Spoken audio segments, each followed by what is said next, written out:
gratuite pour une belle gratuite là de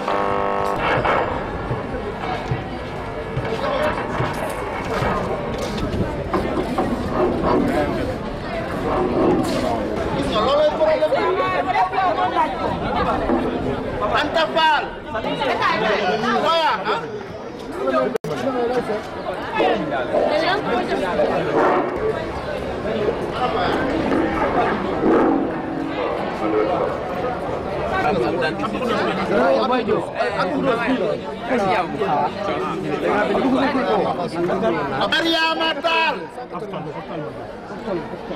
Mariama Tall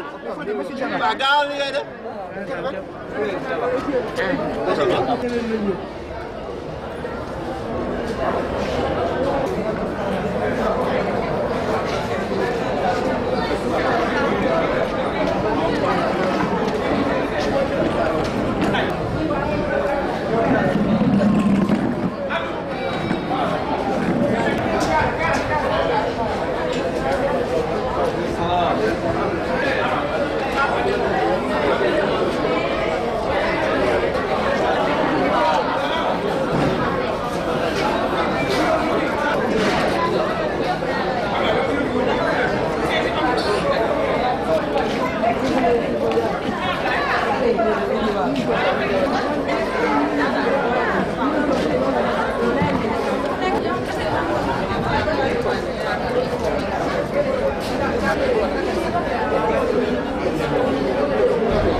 kon inshallah dañuy ubbi jotaay bi ak jàng lenn ci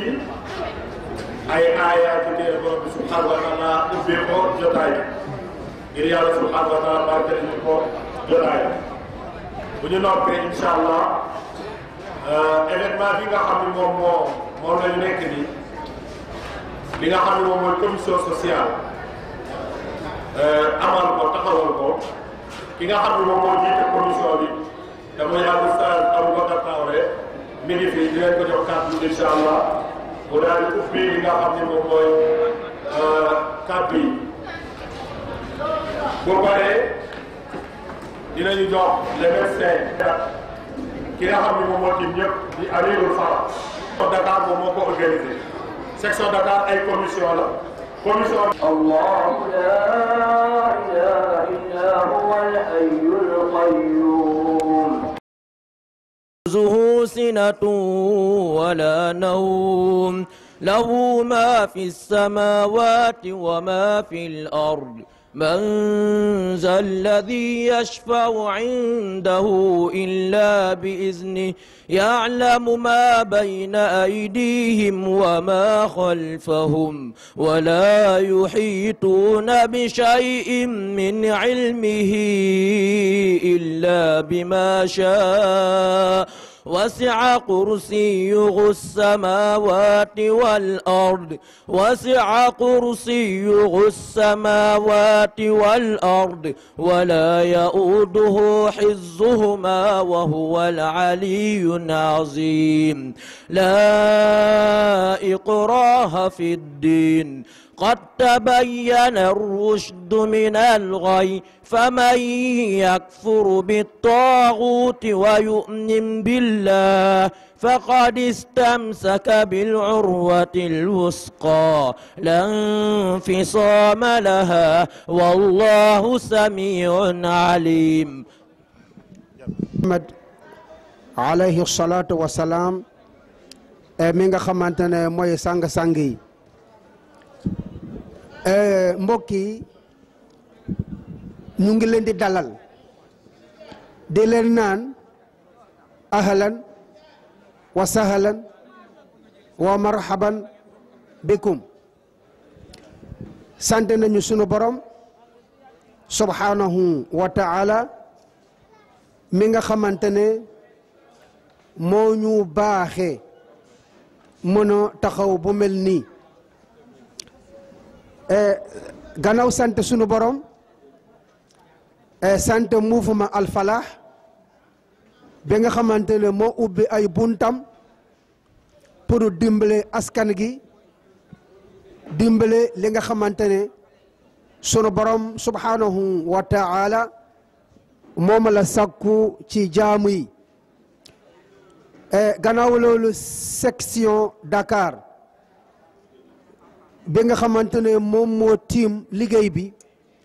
moom moo tiim école bi ñu ngi koy sant bu baax a baax ndax ubbi na ay buntu yiw ki ko jiite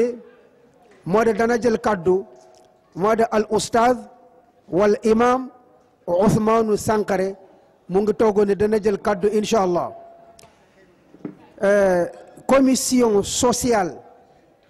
bu section Dakar du mouvement Al Falah en collaboration ak hôpital solidarité islamique bu mouvement Al Falah ñoom ñoo organiser bisi bu ñu mel moo de consultation ak distribution des médicaments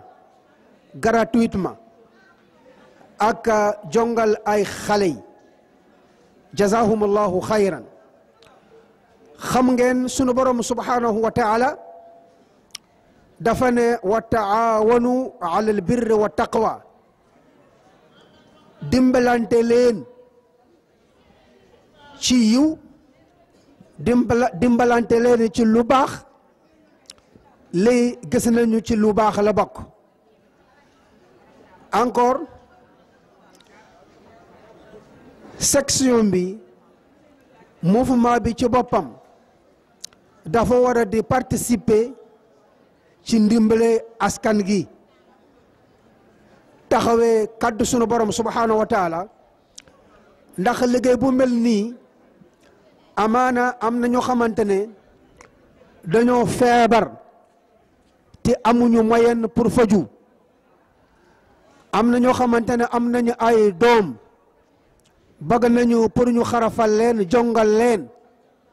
mais amuñu moyen pour def loolu c'est pour cela que ñu gis ne war nañu taxawee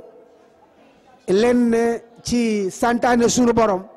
subhanahu wa ta'ala moo de mooy ndimbal bi nga xamante ne gis ngeen ko dañu ñaan sunu borom subhanahu wa ta'ala képp koo xamante ne indi nga feebar te amu nga yaakaar pour faju yàlla jimbale la mu baaxee la nga am wér bu yaram parce que ndax santé amul prix boo ko amee mën nga xalaat lu nekk mais boo ko amulee xam naa ne moomu c'est objectif moo di am santé rek incha allah boo di gërëm tamit docteur yi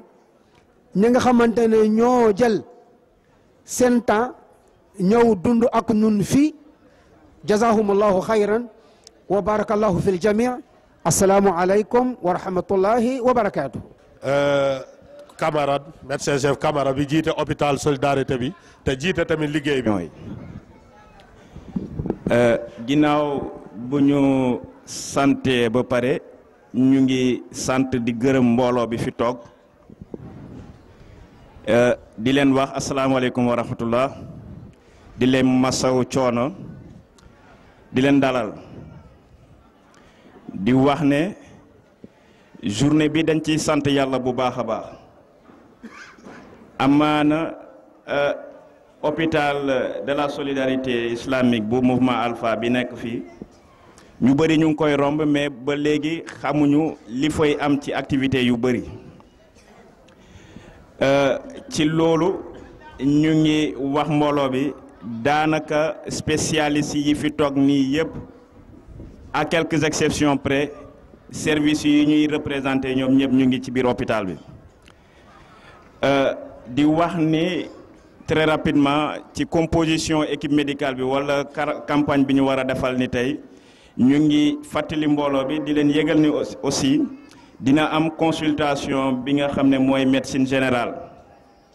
góor ak jigéen yi nga xam ne dañoo am ay lu ñuy naan maladie chronique tension yeeg diabète yi ba ci feebaru tànk yeeg yooyu am nay ay docteurs yi nga xam ne ñu ngi toog fii ni ñu ngi seen bureau toog di ñu xaar ñu commencé liggéey bi pour ñoom ñu tàmbali. bu loolu wee am nay chirurgien maanaam ay docteurs yi opéré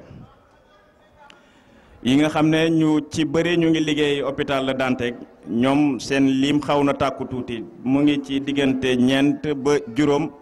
ñoom ñu ngi suñu biir fii nii ñu ngi leen di dalal ñoom tamit dinañ nekk ci seen service bu ñu waxee waxu chirurgie xel yi dañu xaw a jaxasu tuuti mais docteur dooy ñëwul tout le temps di ko seet pour mu faj conseil yi tamit da ciy am solo donc ñoom ñu ngi fii nii pare pour jàppale ñu ci journée bi lépp li nga xam ne jongal la wala ay petite chirurgie la yëpp li nga xam ne conseil la aussi ñoom ñu ngi fii ak ñun. ci wàllu chirurgien digestif yooyu am na ay chirurgien oncologue lépp li nga xam ne wàllu cancer la ci mbiru chirurgie bi wàllu cancer bu ñu waxee cancer suñuy xel lay dem ci suñuy mbokk jigéen ñi ci cancer wu butitu jurukaay bi boobu dinañ ko seet ci biir hôpital bi lay nekk waaye dinañ def dépistage aussi cancer du sein maanaam cancer wu ween maanaam bépp jigéen wala góor bi nga xam ne lamb nga sa dënn lamb nga sa ween yi gis nga ni am na benn bul wala am na li la fa jaaxal wala der bi mu xaw a changé kooku dafay jubal directement ci consultation yooyu ñu seetal ko war ko mun a informer ci lan la war a def bu loolu wee am nañ ci suñu biir ay lu toll ci ñett pédiatre di ay spécialistes yi nga xam ne ñoom ñii ñu ngi servir hôpital Le Dantec ñii ñu ngi servir hôpital Albert Royer ñoom tamit ñu ngi fii nii ñaari yu góor ak benn bu jigéen ñoom tamit ñu ngi ci mbooloo bi fii nii pare pour seet xale yi waaye consultation dentiste docteur Amdala Thiam mu ngi fii ak équipe am moom la ak yeneen ñaari dentiste yi nga xam ne fas nañ yéene gunge ñu ci journée bi am na aussi ophtalmologie muy docteur Demba Diop moom tamit mu ngi fii ci mbooloo bi moom fas na yéene continuer consultation ophtalmologie waaye fàttewuñu aussi sage-femme yi ñoom tamit seen lim xaw na tàkku tuuti ñoom ñu ngi ci biir hôpital bi di leen xaar pour lépp li nga xam ne ci fànn boobu la ñu mun leen seet nu mu gën a gaawee avant ñuy jeexal rek bindoon nañ wala waxoon nañ ne que day am dépistage diabète yaakaar naa moom la ñuy tàmbali parce que ku xëy ba léegi ndekki woo amaana boo santé si see nga nekk ci ay jafe-jafe donc ñooñu tamit faw ñu seet leen nu mu gën a gaawee defal leen seen dépistage diabète bi fu ñuy daanale mooy jongal bi circoncision yi tamit boobu tamit lu toll ci juróom benn équipe ñu ngi fii pour jàmm accompagner xale ci loolu mën leen sunnaal nu mu gën a gaawee kon ci gàttal lii mooy kaddu yi yenn docteurs yi ñu ngi nii toog yeneen yi ñu ngi ci biir salle yi bu ñu paree aussi am na distribution de médicaments bi nga xam ne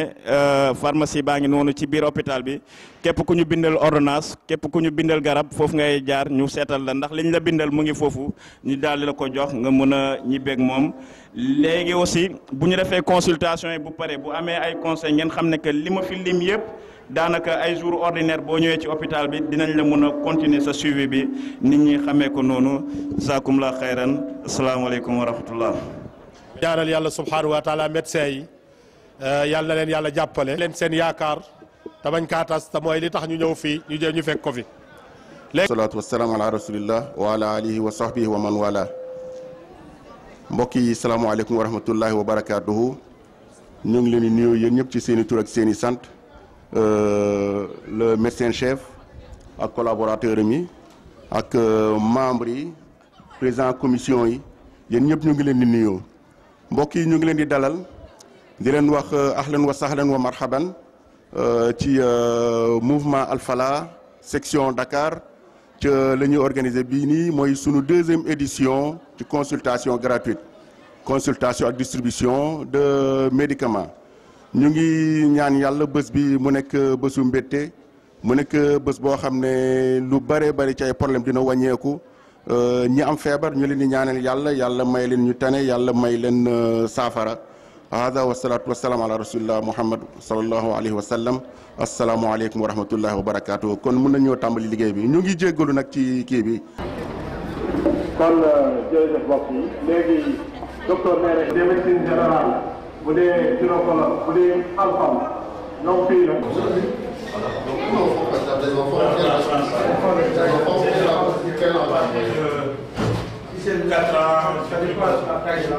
Oui, oui. Peut-être qu'en plus, si on peut trouver, oui, c'est les petits enfants. D'accord. Maintenant, si on peut trouver deux comme ça, et ils ont 3 tables en plus, on fait 2.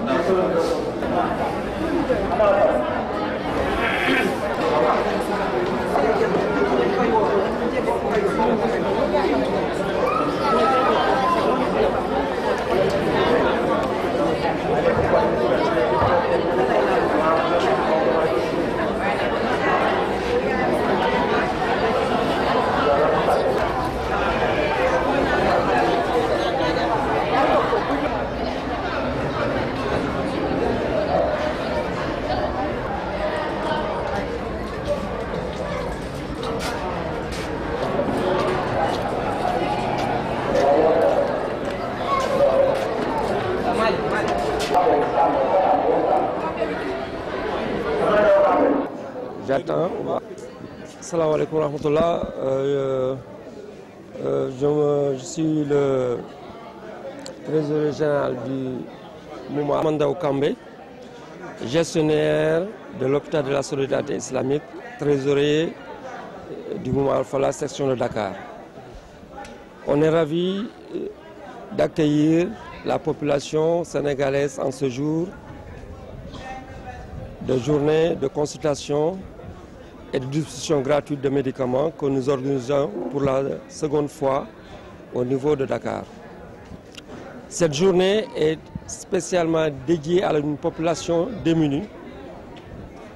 qui n'a pas les moyens ou bien qui n'a pas accès direct aux services médicaux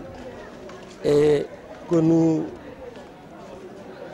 apportons une aide pour pouvoir se soigner sans rien payer, sans bourse déliée. Donc le mouvement Al Falah, comme je vous l'ai dit,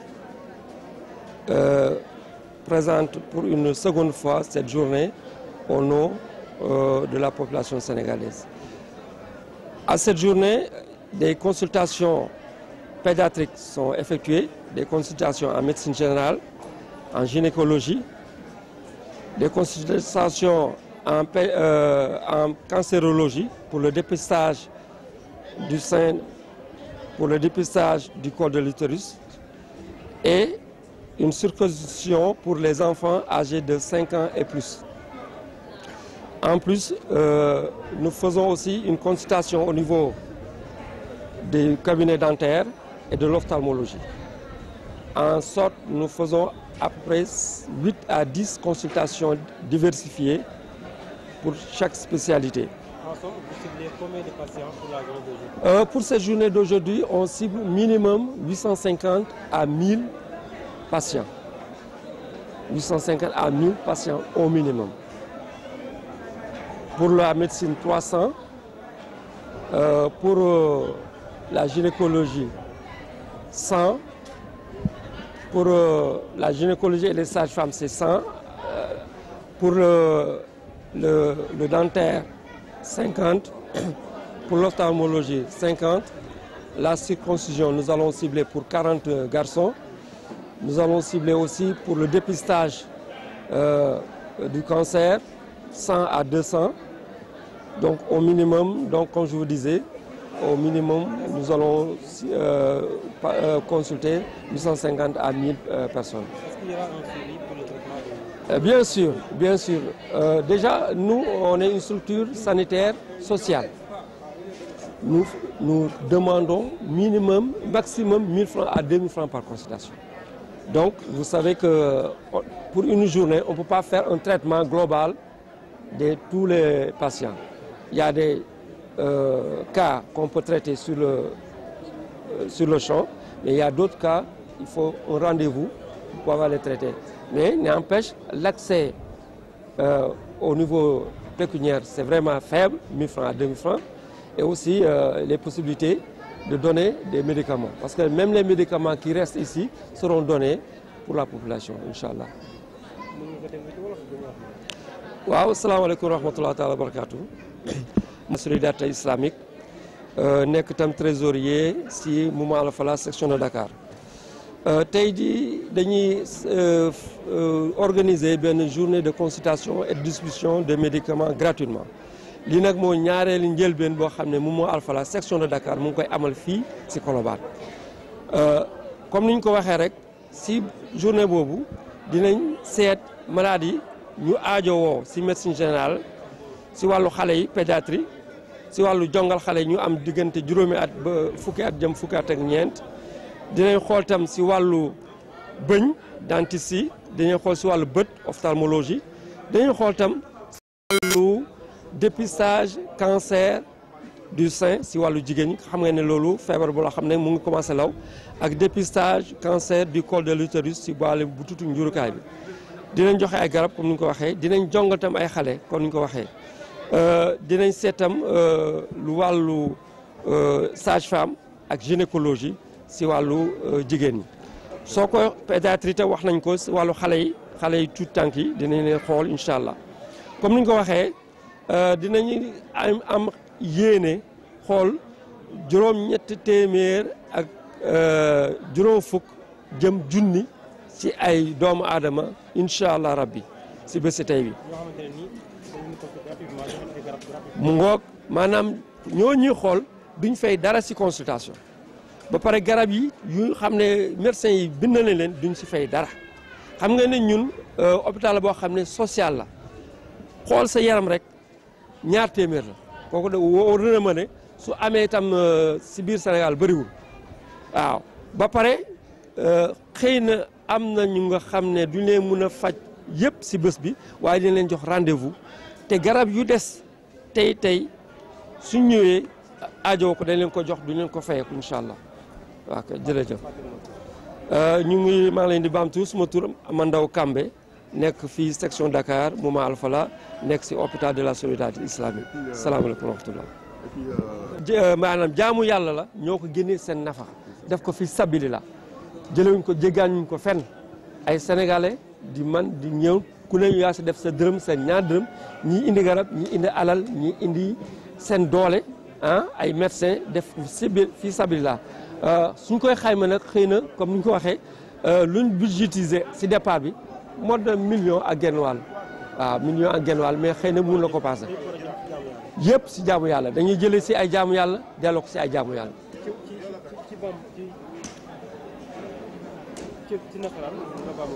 Ouais, comme je viens de le dire en Wolof, tout le budget que nous récoltons pour cette journée vient des volontaires, des personnes volontaires, des musulmans comme nous et vous qui veulent faire du bien, qui veulent venir en aide à leurs prochains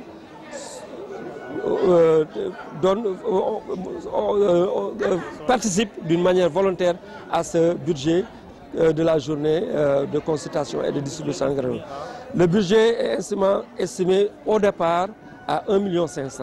Mais vous savez, tout budget évolue au fur et à mesure parce qu'il y a toujours des imprévus. Salam alaikum wa rahmatullahi wa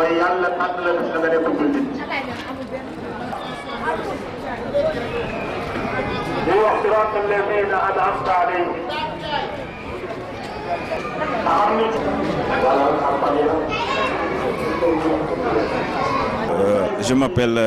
Dr Bouraïma Kamara, médecin-chef de l'hôpital de la solidarité islamique du mouvement Al-Falah. Donc, cette journée du 24 mars 2018 est une journée de consultation gratuite avec comme activité les suivantes. En premier lieu, il y aura des consultations de médecine générale, des consultations gynécologiques, une consultation pédiatrique, une consultation de cancérologie, notamment des dépistages du cancer du col de l'utérus et un dépistage du cancer du sein.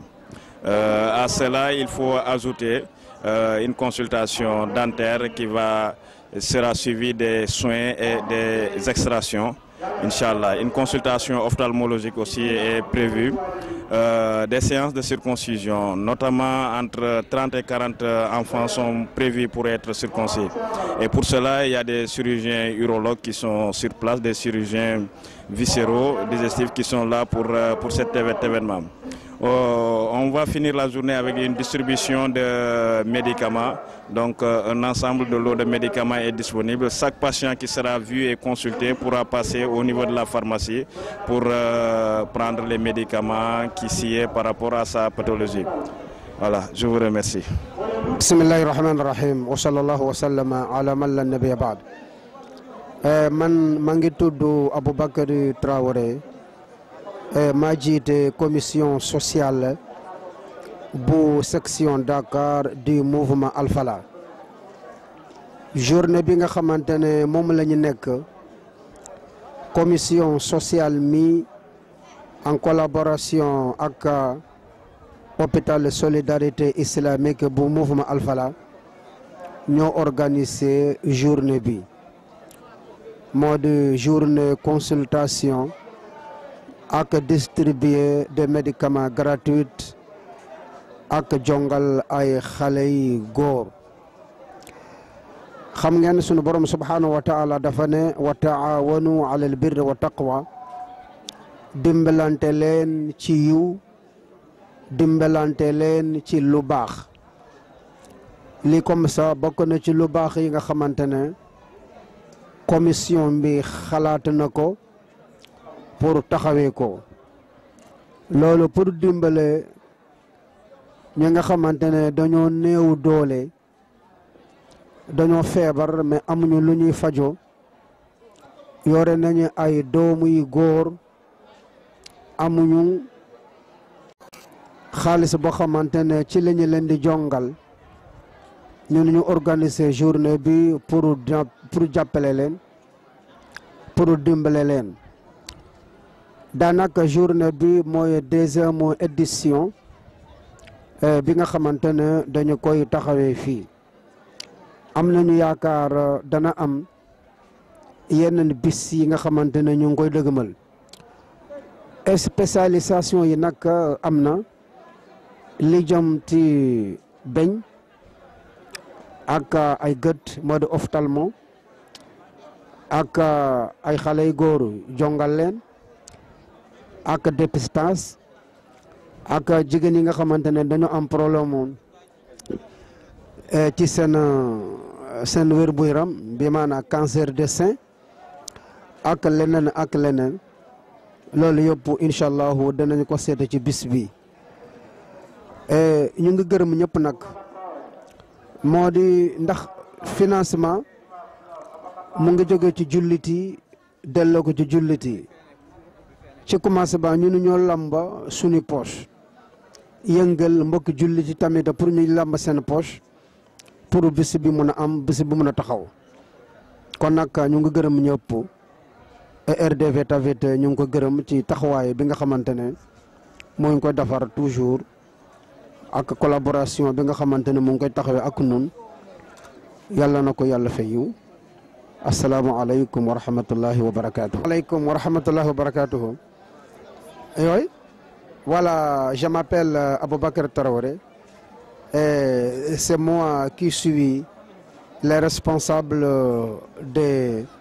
commissions sociales des sections Dakar et du mouvement Al-Falah. Comme section Dakar du mouvement Al-Falah, des sections Dakar du mouvement Al-Falah, en collaboration avec l'hôpital Solidarité Islamique, et organiser cette journée-là, journée consultation et distribution de médicaments gratuitement et circoncision pour quelques enfants. Et on a fait ça pourquoi il y a des gens qui n'ont pas de moyens, qui sont malades, ils n'ont pas de moyens pour se soigner.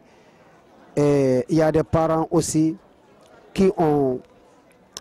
d'enfants, ils n'ont pas moyen pour les circoncis. Et c'est pour cela qu'on a organisé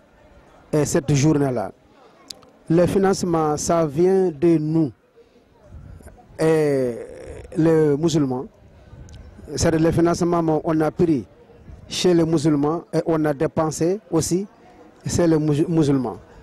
Bon, Inch'Allah, on remercie tout le monde. C'est que les gens qui ont participé pour possibilité pour faire cette journée-là, Inch'Allah, commencer Allah subhanahu wa ta'ala. Et également, nous remercions RDV. RDV, toujours, il est avec nous dans nos activités, Inch'Allah, surtout le monsieur Kidira, qui est mon grand frère. Assalamu alaikum wa rahmatullahi wa barakatuh.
sant pour yàlla subhanahu wa taala di julli subhanahu wa taala daf ko gërëm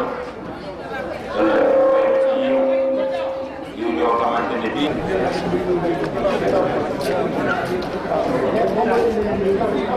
loolu génn day see yére yi sinon day jaar waaleykum salaam ñaw bi muy ne ok sabab yooyu cause yooyu mën na tax nga mucc ci difficulté yi bare bare bara feebar waxu bara wala mënoo koo sax comme ñu ngi mën a jóg rek jox ay soxlaam rek jarul muy def ci mel war a faj loolu ko nit ñi da nga war a naare na xaaru bi يحفظ قلبه فإن الله لا يغير ما بقوم حتى يغير ما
bi mooy génne li nga xam ne moom mooy salte yeeg tilim tilim yeeg moom la ñuy wax gannaaw kër yeeg tuur ndox yeeg ñàkk yi ak yu ni mel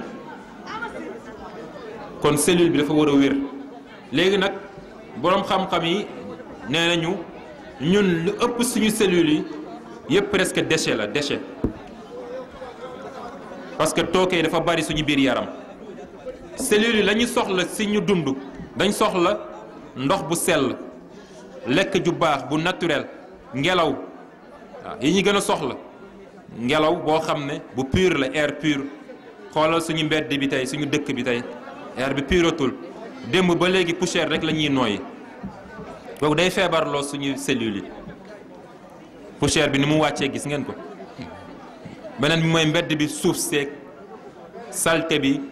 comme ni ma ko waxee sànq saa yu bouché bu paree ndox moomu wala suuf soosu ñiy génnee ci biir foos yi dañ koy bàyyi noonu day dem ba wow nag nekk ngelaw nekk poussière mu dugaat ci biir kër yi nekk ci mbedd bi ñu koy noyyiwaat ñii gën a feebar rek ñii gën a feebar rek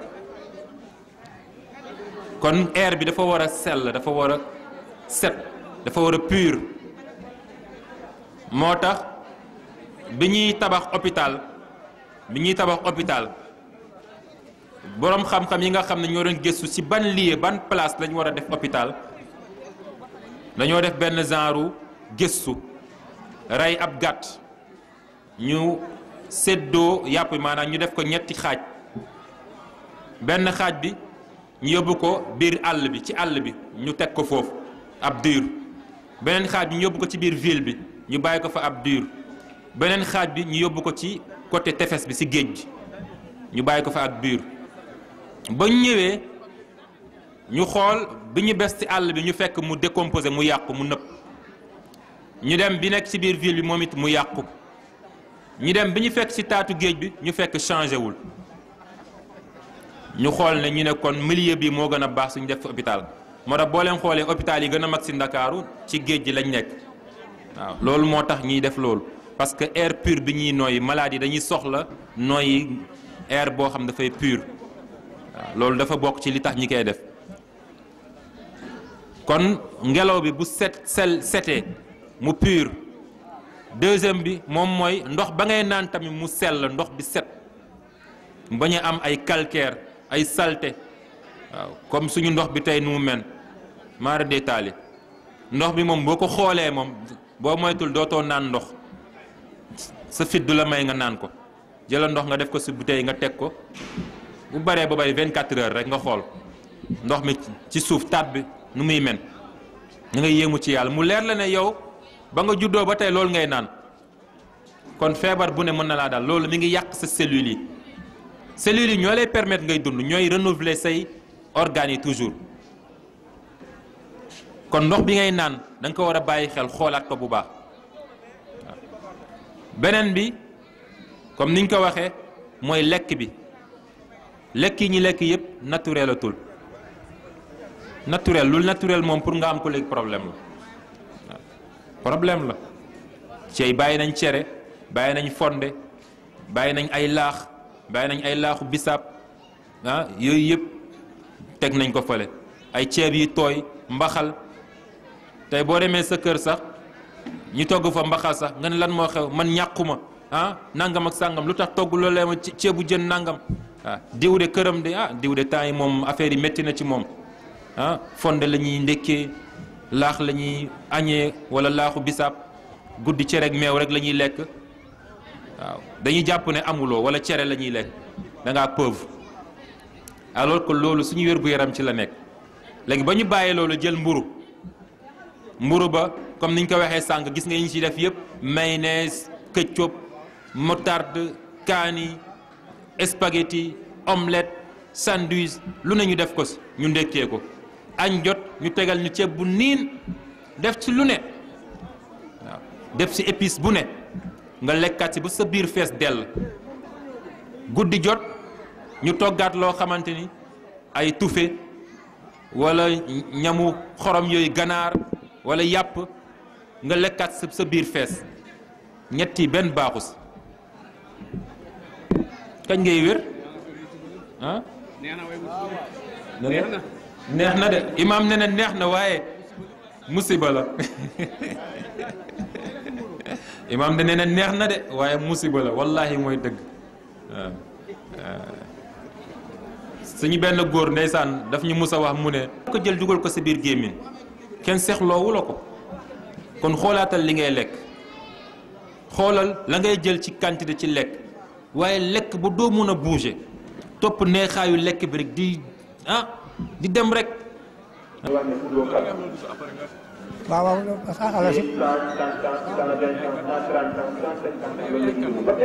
Mamadou Diba. waaw man maa ngi tudd Mamadou Diba maa ngi dëkk fii ci Cité Barak fii nag mooy Alfala yi man lii ma fi def yàgg naa ko fay def maanaam seen gratuit yi yàgg naa ko fay def xam naa ne it am na njariñ ndax du tey sama première fois laa ko fi def naa ko fay maintes fois moo tax saa bu ñu wootee rek su ma ko yëgee damay ñëw ndax buñ ma fajee xam naa ne taa yooyu danaa yëg ak tan ci sama kanam looloo tax saa bu ñu wootee rek damay ñëw ndax gratuité daa am solo journée yi ñu def it journée yu am importance la ndax boo population bi ñu ñëw nga di leen dimbalee di leen seetal seen yaram di leen paj loolu wax dëgg yàlla ndimbal lu rëy la ndax am na ñoo xam ne nii mënuñoo dem hôpital kon bu ñu wootee rek ku ko dégg da ngaa war a ñëw ndax ñoom dimbali askan wi rek moo leen tax a jóg man maa ngi dëkk fii dëkk ak ñoom waaye booba tey saa bu ma ko déggee damay ñëw waaw saa buñ ma consulté it may garab danaa yëg ak tan gu baax sama yaram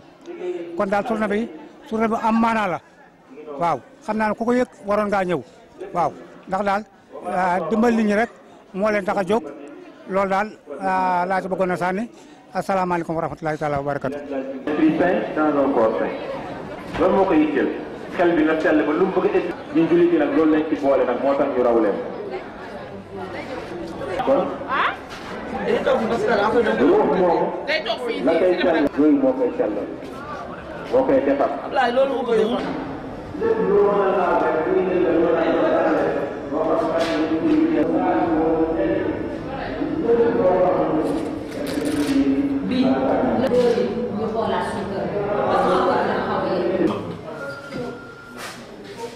Garaan sa woon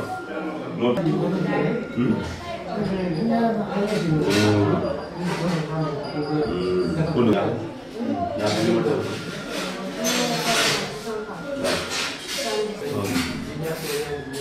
lu lay métti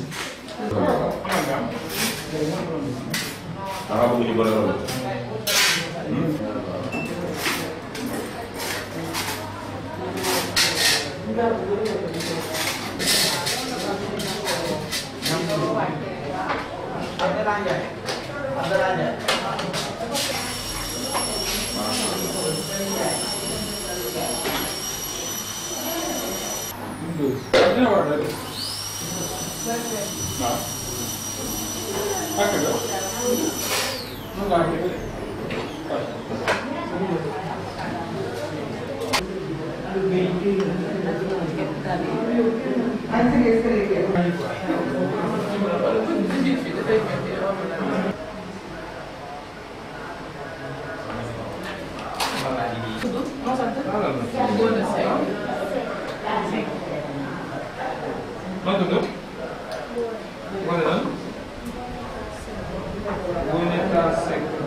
asalaamaaleykum wa rahmatullahi taala wa barkaatu man Houreye Ndongo laa tudd maa ngi jógee Thiaroye sant yàlla damaa ñëwoon ci Colobane ci hôpital Alpha Lab école Alpha Lab bi dañoo defoon consultation gratuite man ci ba Thiaroye laa jógee ñëw fii pour consultation am na ñoo xamante amuñu moyen pour dem hôpital waaye boo déggee comme nii di nga sawar ñëw loolu nag dafa baax ci réew mi ndax am na ñoo xamante dañuy toog bëgg a faju amuñu moyen lii moom bu amee dina baax na loolu ndax man loolu moo tax ñëw naa ba fii consulte naa ba pare dem naa may nañ ma ay garab macha allah gis naa moom lu ma gis moom macha allah du am solo loolu moom lu am solo la lu ñu def moom macha allah am na solo bu baax a baax a baax nañu yokk rek yàlla baax na nañu yokk li ñu def moom macha allah loolu rek laa bu noonu wax ci kii bi jërë ngeen jëf merci waay.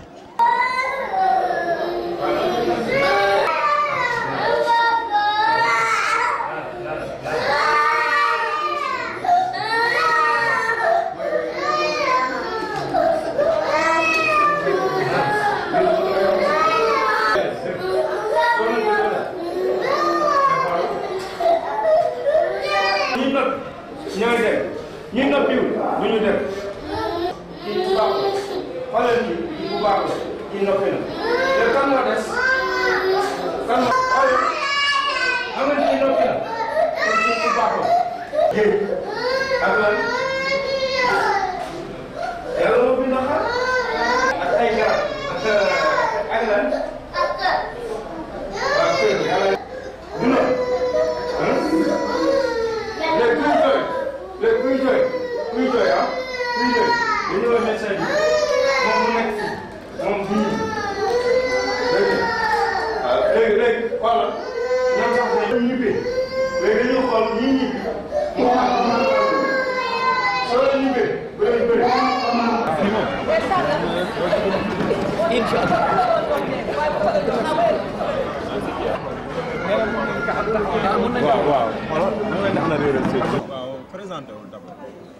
salaamaaleykum wa rahmatullah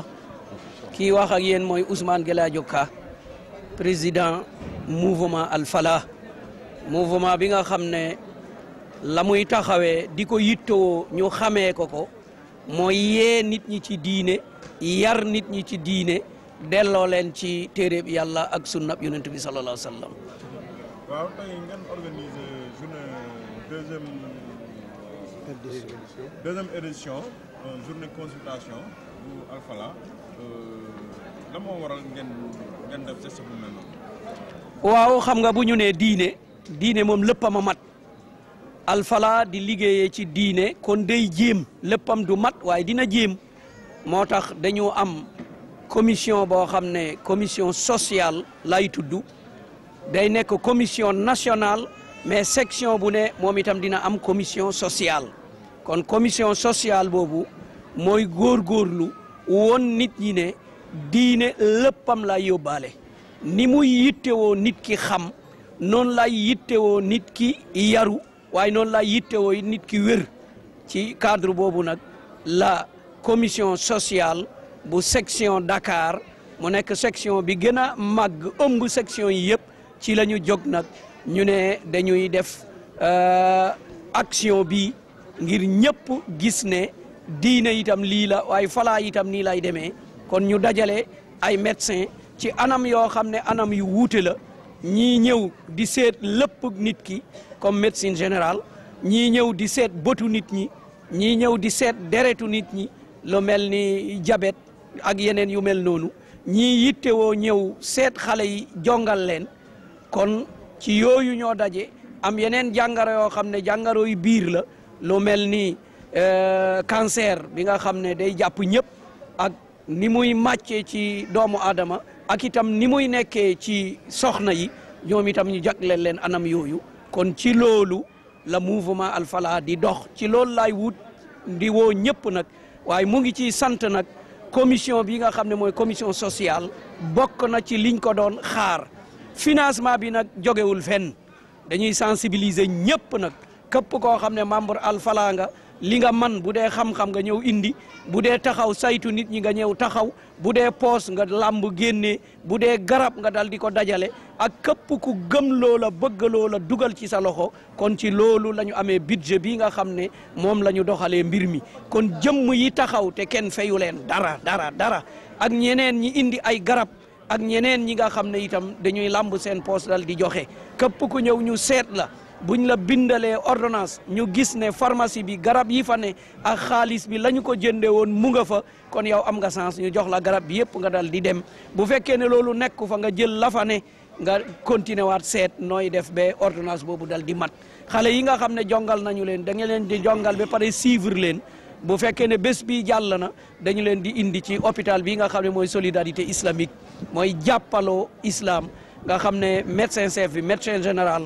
di monsieur Camara moom moo jiite mbir yi mu ngi fii mu ngi taxaw ci anam yooyu kon ñu ngi koy sant di ko gërëm guddeem ak bëccëgam yëpp def ñuy xelal naka la ñuy def rek mbir mi baax naka la ñuy def mbir mi mat moom mu joxe ci xam-xamam joxe ci léppam kon dëgg-dëgg ñu ngi koy sant di ko gërëm waaye di ko santal nag yeneen médecin mbokkam yi nga xam ne woo na leen ñu wuyu si. waaw seen action wane na ko ñu ngi jàpp ay xale di leen rey kon Fala moom wane na taxawaay bi mooy sensibiliser nit ñi bàyyi xel ci seen njaboot. naqarlu anam yu mel noonu waaye dina ci taxaw kem kattanam nag lépp lu mu ci man bu dee jëf bu dee wax bu dee jokkoo loolu yëpp Fala taxaw na ngir taxaw ci anam yu mel noonu ñuy ñaan borom bi subhaanahu wa taala yàlla na ñu ci jàppale. kon mën nañu wax ni daal ci doon séentu daal am na ba mu mat ndaxte woo nañ nit ñi woyu si nañu secteur yi ñu tudd fii yëpp ku ci nekk mu ngi liggéey li nga xam ne loolu lañ woowoon ci xale yi nga xam ne dañuy ñëw pour ñu jongal leen bëggoon nañ ñeen fukk mais léegi romb nañu fanweer kon amaan na balaa kii bi di jeex foofu dal di mat kon docteur bu ne mu ngi xool ay nitam te jàpp nañ ne 16 heures lay jeex te ragal nañ dina jeex fekk am na patient yoo xam ne des na kon lépp daal mat na bi isinillah. jërëjëf macha allah jazakumullahu xayr